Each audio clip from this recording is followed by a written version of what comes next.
Are you considering undertaking a residential development project but feeling nervous about pulling the trigger? Well, stick around because in this video, I'm going to make sure you are thinking about what you need to be thinking about and you are prepared for all outcomes. Ultimately, I'll be making sure that you are development ready so you can pull the trigger with confidence.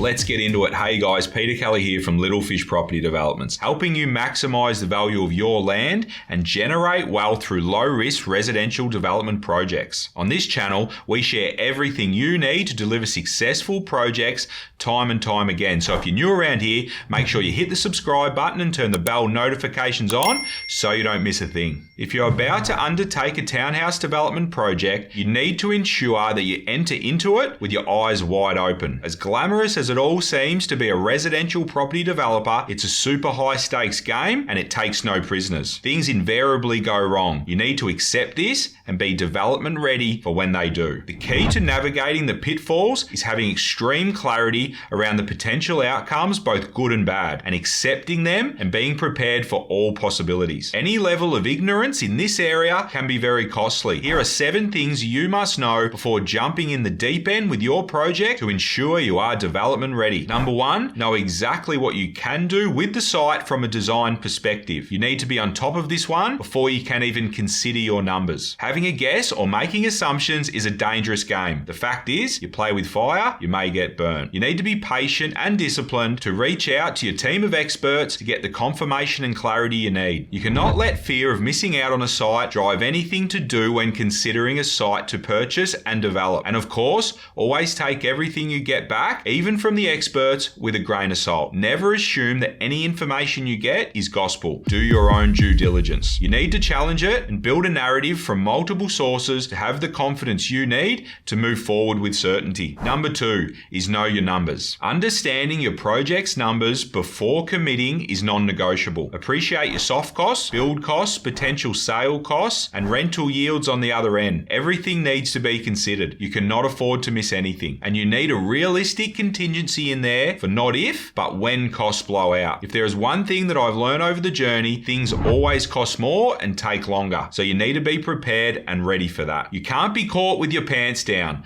You need to be aware of it, accept it, and most importantly, be prepared for it. Because even when things go wrong, you can still deliver a successful project. Number 3 is have an exit strategy. You need to have plans B and C locked in. Are you looking to sell your dwellings off the plan, or are you looking to sell them at the end? What happens if the game plan is to sell them off the plan but you can't move them? What does selling them on completion look like? And what does holding and renting them look like and waiting for a better market? These are all legitimate risks that you need to consider. Thinking it won't happen to you is dangerous. Make sure you have plans B, C, and D in place. So plan for the worst and hope for the best. Number 4 is about assembling an expert team to help execute your plan. You need to know that you have the proper support in place and be development ready. Assuming that you'll pull the team together afterwards is again playing with fire, and we know what happens there. There are many moving parts, so you're going to need a lot of expert help. We are talking a land surveyor, designer, town planner, arborist, traffic engineer, builder, mortgage broker, solicitor, accountant,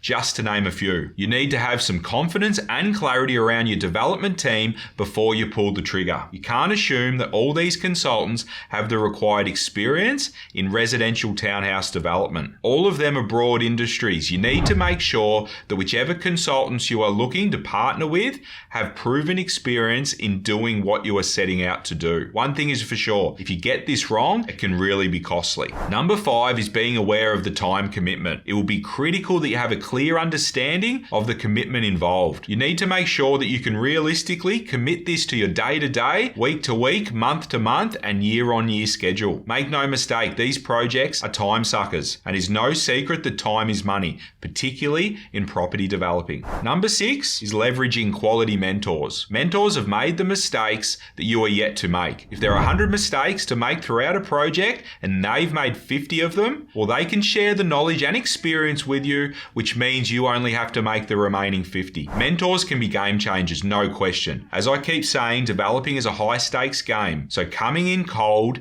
is a risk that you need to be aware of. That said, not having access to a quality mentor doesn't doesn't necessarily need to be a disaster either. You can still succeed, but it's a legitimate risk that needs to be acknowledged, accepted, and planned for. And finally, number 7 is all about understanding the risks. You enter into your project with your eyes wide open. The exercise of breaking down each risk and formally acknowledging and accepting them will invariably have your development ready. It will avoid any surprises and ensure that you are bulletproof if and when the project doesn't go exactly to plan. The reality is, it is doubtful that your project will unfold issue-free and precisely as you'd planned. Being development ready is all about accepting this fact and being ready for it as it happens. Hopefully these 7 development ready tips get you thinking in the right way and heading in the right direction. That's a wrap, guys. Hopefully you're getting a ton of value from these training videos. We love making them, so if you have any questions or topics that you'd like us to tackle, drop them in the comments below. And of course, if you haven't already, please subscribe and turn the bell notifications on so you don't get left behind. I'm Peter Kelly. Thanks for watching, and until next time, happy developing.